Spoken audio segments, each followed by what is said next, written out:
요한복음 6장 26절, 27절 말씀 제가 낭독하겠습니다.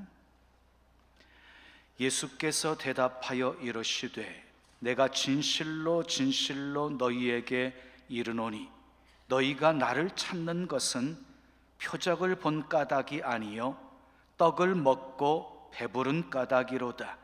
썩을 양식을 위하여 일하지 말고 영생하도록 있는 양식을 위하여 하라.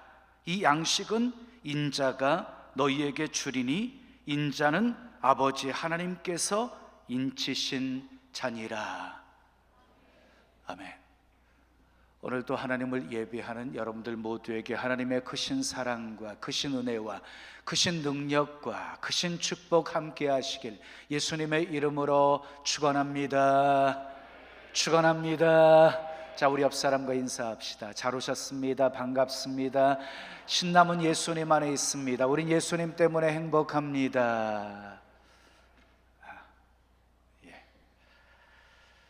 요한복음 6장 26절에서 27절 말씀을 가지고 무엇 때문에 예수님을 찾습니까?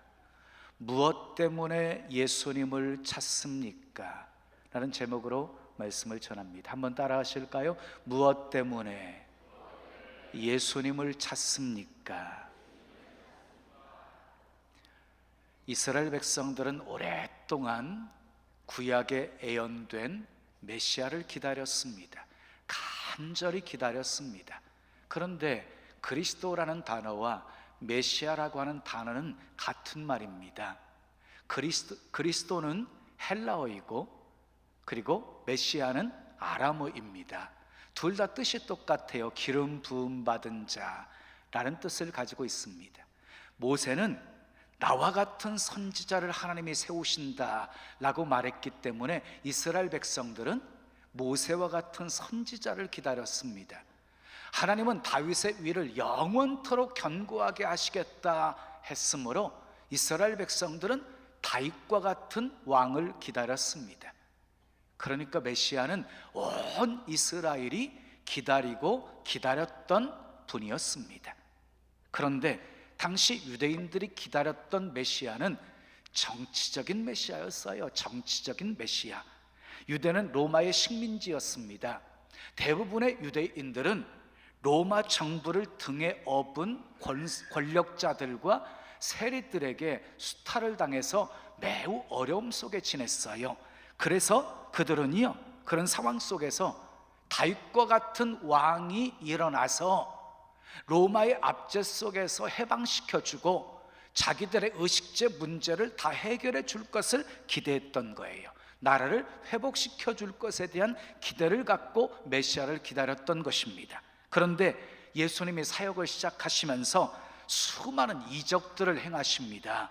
가버나움에서 더러운 귀신 들린 사람을 고치십니다. 베드로의 장모 열병을 고치십니다. 수많은 병자들을 고치십니다. 납병 환자, 중풍병자, 그리고 안식일에 손 마른 사람도 고치십니다. 12의 혈루증을 앓던 여인도 고치십니다. 바람과 바다도 잔잔하게 하십니다. 회당장 야이로의 딸을 살리십니다. 바다 위를 걸어오십니다. 귀먹고 말 더듬는 사람을 고치십니다. 보리떡 7개와 물고기 2마리 가지고 4,000명을 배불리 먹이십니다.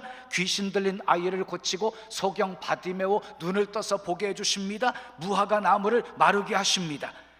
예수님이 행하신 이 모든 이적들은 예수님이 하나님의 아들이심을 증거하는 것이었습니다. 하나님의 아들이심을 증거하는 것이었어요. 그것을 보고 있던 이스라엘 백성들은 예수님만 있으면 의식주 문제도 다 해결될 뿐 아니라 이런 능력을 가진 예수님이라고 한다면 능히 로마의 압제 속에서 해방시켜줄 메시아라고 생각하게 되어진 것입니다. 자, 오늘 본문은 그런 상황에서 일어난 사건이에요. 그런 상황 속에서 예수님이 물고기 2마리와 보리떡 5덩어리를 가지고 장정만 5,000명 이상을 배불리 먹이고도 12광주리가 남는 기적을 일으키십니다. 자, 어린아이와 부녀들까지 포함하게 되어지면 2만 명이 좋게 넘었을 것입니다. 오병이어의 기적을 본 이스라엘 백성들이 흥분을 합니다. 14절을 보겠습니다. 읽어요. 시작. 그 사람들이 예수께서 행하신 이 표적을 보고 말하되 이는 참으로 세상에 오실 그 선지자라 하더라. 예수님이 행하시는 표적을 보고 이는 참으로 세상에 오실 그 선지자라 하더라. 이 말은 무슨 말이냐면 그토록 자기들이 기다렸던 메시아다라고 생각했던 것입니다. 그래서 예수님을 붙잡아서 임금을 삼으려고 합니다. 15절 말씀을 보겠습니다. 읽어요. 시작. 그러므로 예수께서 그들이 와서 자기를 억지로 붙들어 임금으로 삼으려는 줄 아시고 다시 혼자 산으로 떠나가시니라 그랬어요.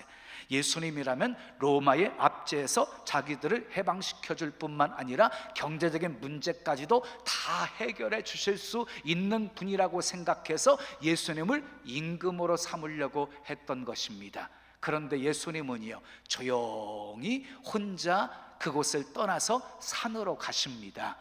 다시 말해서 예수님은 임금의 길이 자기 길이 아니라 십자가의 길이 자기 길임을 아셨기 때문이었습니다. 여러분, 임금의 길은 세상 모든 사람들이 다 부러워하는 길이지요. 근데 십자가의 길은요, 모욕과 수치의 길입니다. 임금의 길은 영광받는 길이지요. 근데 십자가의 길은 죽음의 길입니다. 자, 임금의 길은 가장 높아지는 길이고, 그러나 십자가의 길은 가장 낮아지는 길입니다. 만약 예수님께서 임금의 길을 걸으셨다고 한다면 이 땅에서 누릴 수 있는 모든 것들을 다 누리셨을 것입니다. 그러나 반대로 영원한 하늘의 영광은 잃어버리게 되셨을 것입니다. 거기다가 만왕의 왕도 되실 수가 없고 우리의 영원한 구원자도 되실 수가 없으셨을 것입니다. 근데 예수님은 십자가를 지십니다. 십자가의 길을 걸어가십니다. 그리고 우리에게 이렇게 말씀하십니다. 누구든지 나를 따라오려거든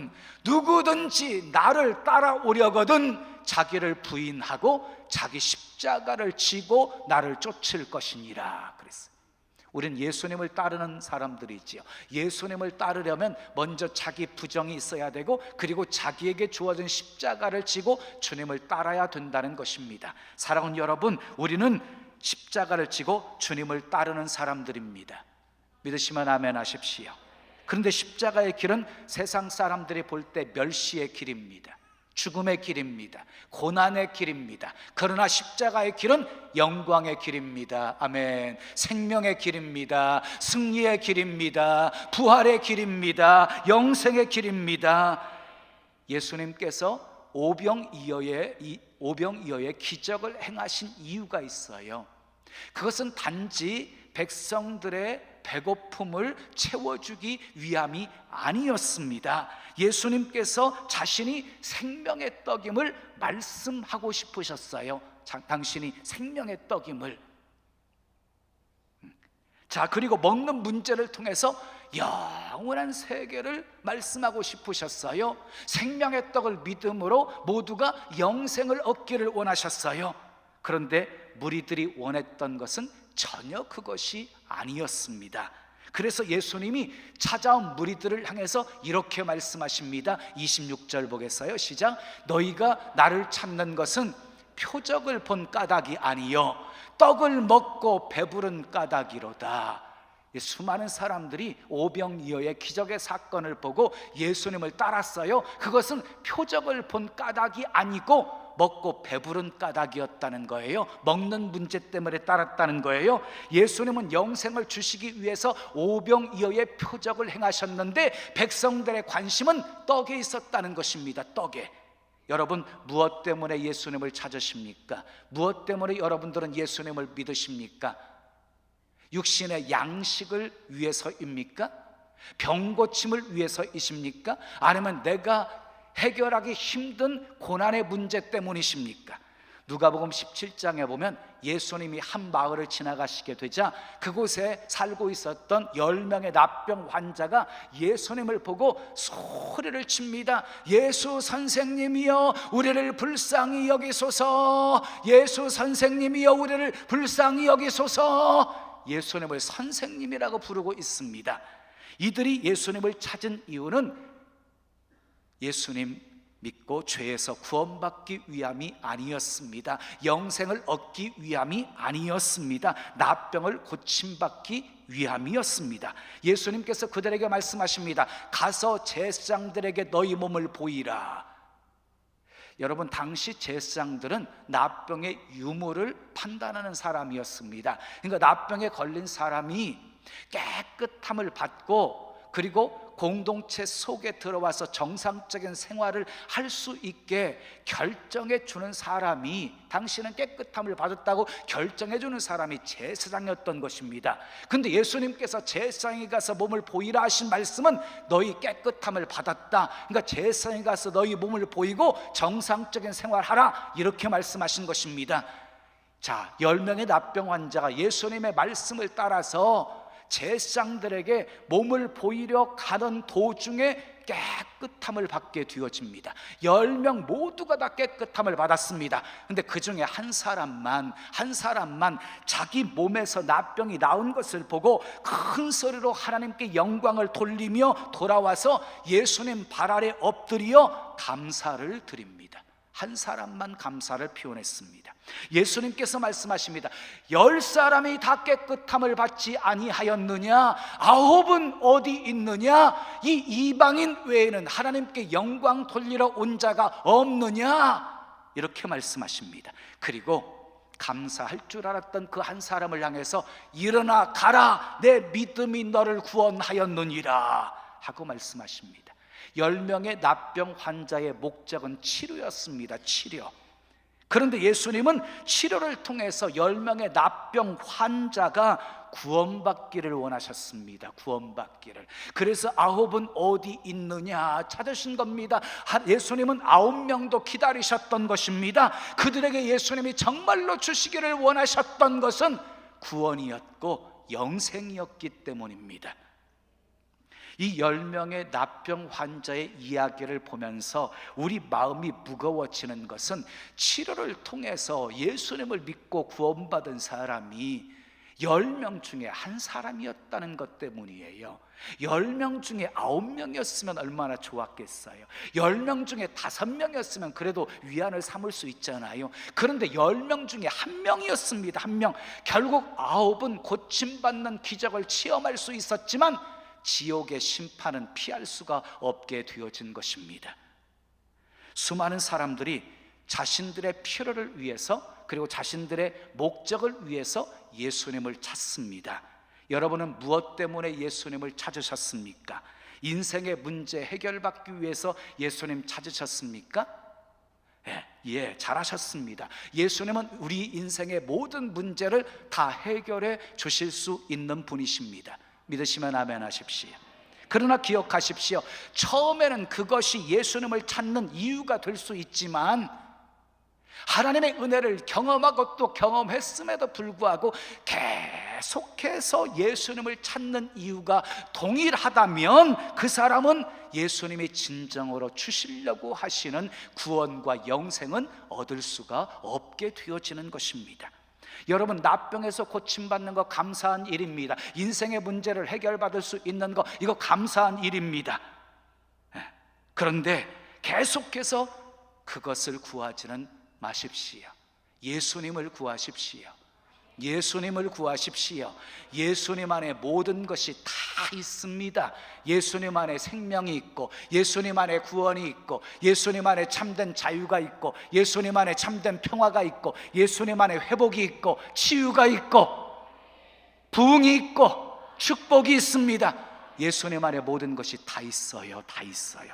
예수님께서 여러분들에게 진정으로 주시기를 원하시는 것은 육신의 떡이 아니라 생명의 떡입니다. 영생의 떡입니다.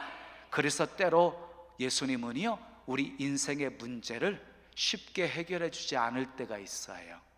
여러분, 가장 응답받기 쉬운 때가 언제인 줄 아세요? 예수 딱 믿기 시작한 순간 기도하는 거 잘 들어주세요. 왜냐? 하나님이 살아계신 분이라는 것을 알게 해주시기 위함이에요. 그래서 간증거리 있게 하세요. 그런데 계속해서 응답받고 은혜를 체험했음에도 불구하고 계속해서 하나님 앞에 동일한 것만 구하게 되어지잖아요. 그러면 어느 순간부터 하나님께서 응답을 안 해주십니다. 우리 주님이 너무너무 잘 알고 계시는 거예요. 우리는 이 문제만 해결되어지면 더 예수 잘 믿을 것 같은데, 예수님은 나보다 우리 주님은 나를 더 잘 알고 계시는 거예요. 그 문제 해결해 주게 되어지면 9명처럼 예수님께로 돌아오지 않을 것을 알기 때문이신 거예요. 그래서 예수님은요, 때로 정말 주님이 내 인생의 구주이십니다, 주님이 내 인생의 주인이십니다, 이 고백할 때까지 우리 주님이 기다리십니다. 이것이 예수님의 사랑이고 예수님의 은혜입니다. 여러분 기억하십시오. 육신의 배가 불러서 예수님을 떠난다면 차라리 배고픈 것이 더 낫습니다.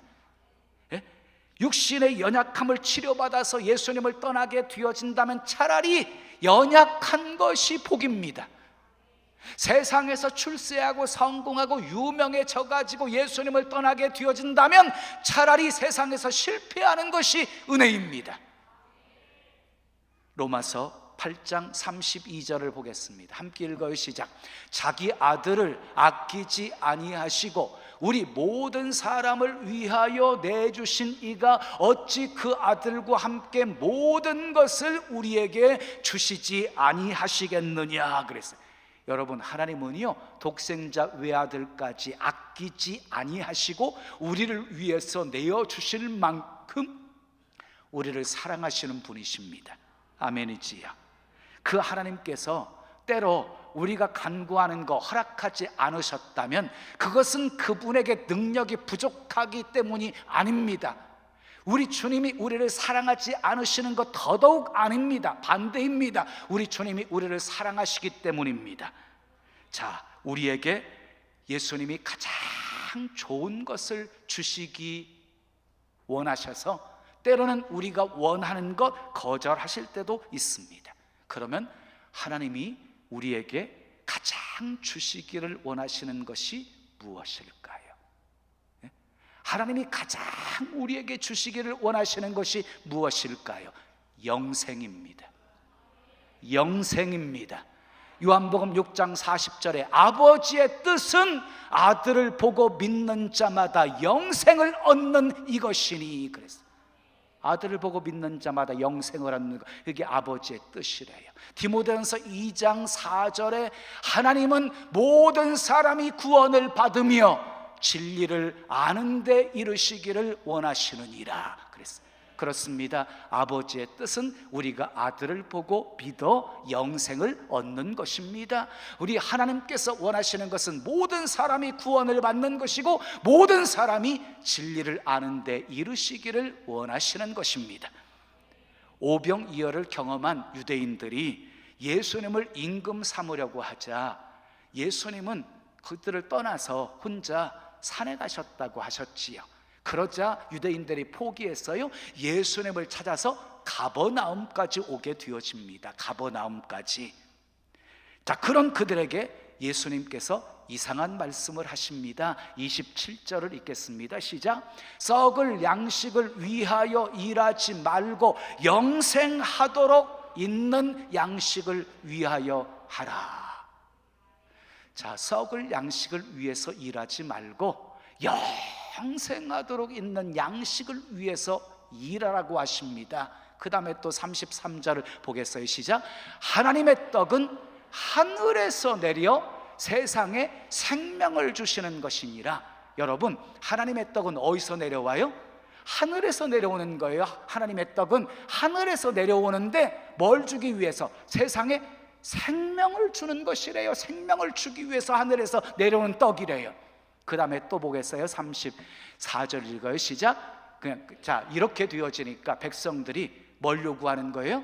그 떡을 우리에게 달라고. 읽어요. 그들이 이르되 주여 이 떡을 항상 우리에게 주소서 라고 백성들이 요구하자 35절에서 예수님이 이렇게 말씀하십니다. 함께 읽겠어요. 시작. 예수께서 이르시되 나는 생명의 떡이니 내게 오는 자는 결코 줄이지 아니할 터이요 나를 믿는 자는 영원히 목마르지 아니하리라. 그렇습니다. 예수님이 생명의 떡이십니다.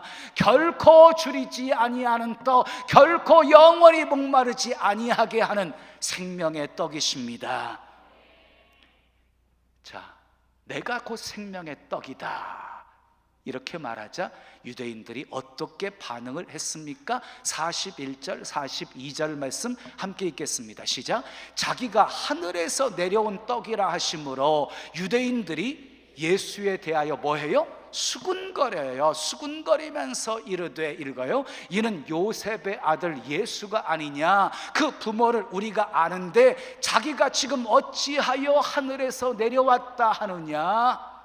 내가 생명의 떡이라고 말씀하니까 이 유대인들이 서로 수군거리면서 이는 요셉의 아들 예수가 아니냐? 그 부모를 우리가 아는데 어떻게 하늘에서 내려왔다고 하느냐? 그러면서 예수님을 믿지를 않습니다. 그런 그들에게 예수님께서 48절에서 내가 곧 생명의 떡이니라 말씀하십니다. 그리고 51절에서 사람이 이 떡을 먹으면 영생하리라, 이 떡을 먹으면 영생하리라고 하십니다. 58절에서 이 떡을 먹는 자는 영원히 살리라 이렇게 말씀하십니다. 그렇습니다. 오병이어의 기적은 예수님께 나아가는 징검다리였습니다. 징검다리는 계속 머무는 곳이 아닙니다. 강을 건너기 위해서 잠시 밟는 곳이 징검다리지. 다시 말해서 예수님께서는 놀라운 기적과 표적과 체험을 통해서 사망의 강을 건너서 영원한 생명에 영생하는 그 나라로 건너오기를 원하셨던 것입니다. 혹시 우리 중에도 예수님을 찾는 이유가 여기 등장하고 있는 유대인과 같지는 않으신지요? 건강의 문제, 경제적인 문제, 자녀의 문제 해결하기 위해서 주님을 찾고 있지는 않으신지요? 괜찮아요. 근데 예수님은요, 자, 떡 문제를 위해서 주님 앞에 나온 우리들을 향해서 내가 곧 생명의 떡이니라 이렇게 말씀하십니다. 떡에 관심을 두고 있는 우리들을 향해서 내가 곧 생명의 떡이니라 이렇게 말씀하십니다. 오늘 또 떡 문제 때문에 이 자리에 오신 여러분들이 있다면 먼저 생명의 떡을 먹으시기를 바랍니다. 영생의 문제가 해결되어져야 그 다음에 육신의 문제도 해결되어지는 것이기 때문입니다. 39절 40절 말씀 우리 함께 읽어요. 시작.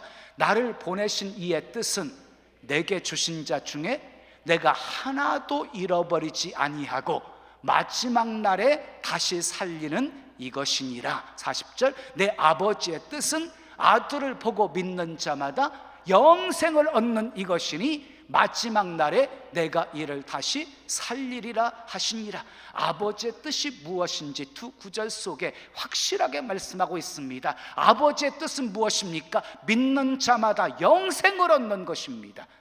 믿는 자마다 영생을 얻는 것, 그리고 하나도 잃어버리지 아니하시는 것입니다. 하나도 잃어버리지 아니하시는 것, 그리고 그날에 다시 살리시는 것입니다. 예수님이 재림하시는 그날에 다시 살리시는 거예요. 그러니까 이 생명의 떡을 먹어야지만이 예수님이 재림하실 때 죽은 자가 다시 살아나게 되어지고 산 자는 변화되어서 부활체로 변화되어서 휴거되어 공중에서 주님을 영접하게 되어지고 그리고 영원히 주님과 함께 살게 되어진다는 것입니다. 다 같이 따라하겠습니다. 이 떡을 먹는 자는 영원히 살리라. 한 번 더요. 이 떡을 먹는 자는 영원히 살리라. 그래서 51절에서 58절에 보면 예수님께서 잡히시기 전날 밤, 십자가를 지시기 전날 밤, 잡혀가시기 전날 밤 제자들과 함께 최후의 만찬을 하시면서 떡을 떼어주시면서 이것은 내 몸이다, 잔을 나누어 주시면서 이것은 내가 흘릴 피다, 인자의 살을 먹지 아니하고 인자의 피를 마시지 아니하는 사람은 그 속에 생명이 없느니라. 내 살을 먹고 내 피를 마시는 자는 영생을 가졌고 마지막 날에 내가 그를 다시 살리리라, 이렇게 말씀하신 것입니다. 그러면 어떻게 생명의 떡을 먹을 수 있을까요? 어떻게 생명의 떡이신 예수님을 먹을 수 있을까요? 먹는다, 예수님을 먹는다는 것은요, 생명의 떡을 먹는다는 것은요, 예수님을 믿는다는 말이에요. 예수님을 영접한다는 말이에요. 예수님이 이렇게 직접 말씀하셨어요. 나는 부활이요 생명이니 나를 믿는 자는 죽어도 살겠고 무릇 살아서 나를 믿는 자는 영원히 죽지 아니하리라.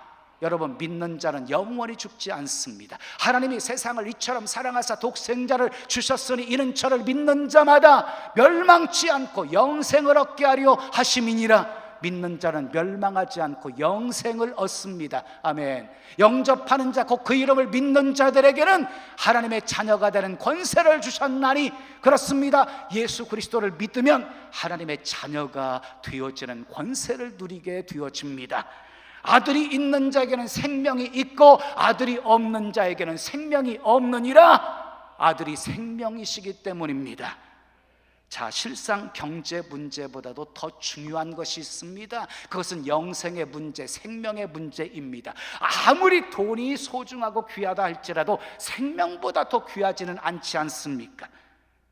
자, 구원의 문제 해결하지 못한 채, 영생의 문제 해결하지 못한 채 내일 모레 죽을 사람에게 수많은 재물이 그리고 소유가 무슨 소용이 있겠습니까?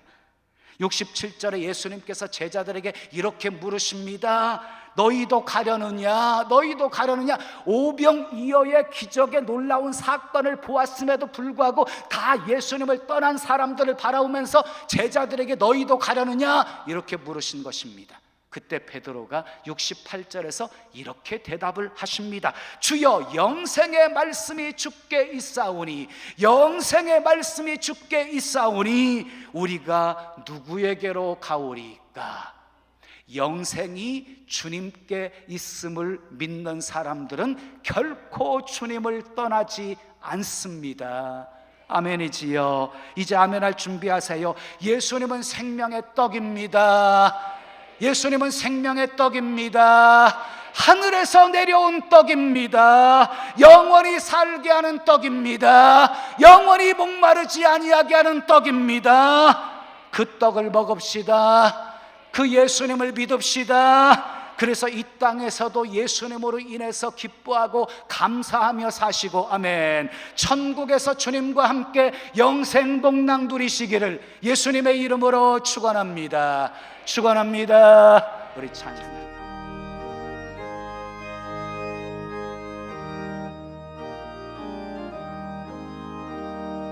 예수 사랑하심은 성경에서 배웠네. 우리들은 약하나 예수 권세만 더 날 사랑하심, 날 사랑하심, 날 사랑하심 성경에 쓰였네. 나를 사랑하시고 나를 사랑하시고 나의 죄를 다 씻어 하늘 문을 여시고 들어가게 하신, 날 사랑하신, 날 사랑하신, 날 사랑하신, 날 사랑하신 성경에 쓰였네. 내가 연약할수록 더욱 귀히 여기사 높은 보좌 위에서 낮은 나를 보시 아멘. 날 사랑하심 날 사랑하심 날 사랑하심 성경에 쓰였네. 세상 사는 동안에 나와 함께 하시고 세상 떠나가는 날 천국 가게 아멘. 날 사랑하심 날 사랑하심 날 사랑하심 성경에 우리 두 손 가슴에 모시고 날 사랑하심 날 사랑하심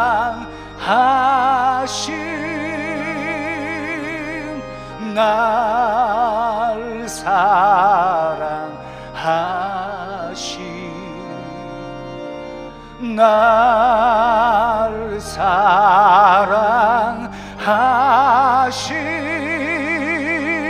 성경에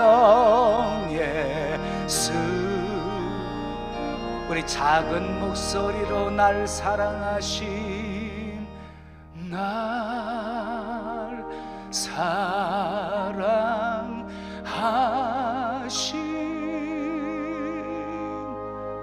날 사랑하심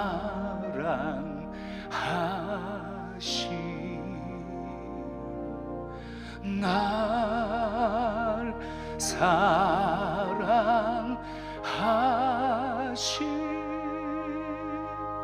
성경에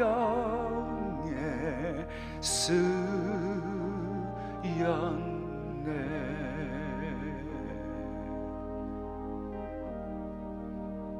우리 두 손 가슴에 모으신 채로 들으십시오.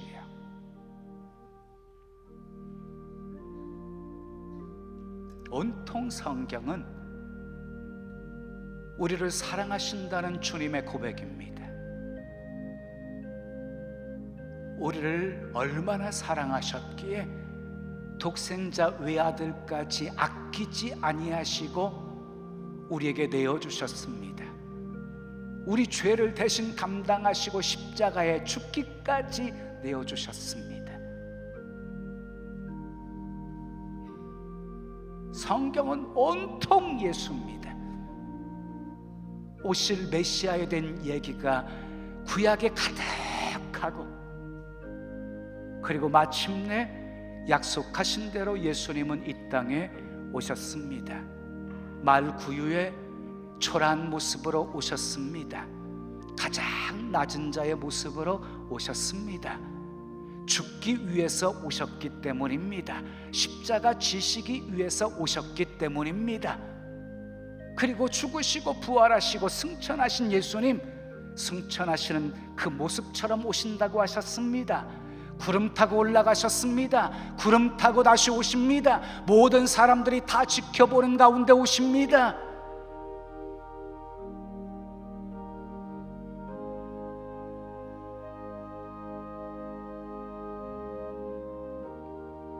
우리 주님이 우리에게 정말 주시고자 하시는 것은 그냥 단순한 그냥 배부름이 아닙니다.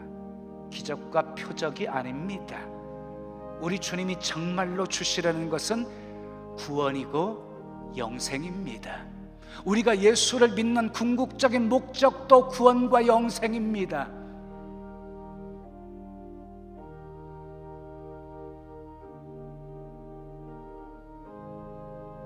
예수님 믿고 구원받고 영생 얻게 해주신 것 감사합니다.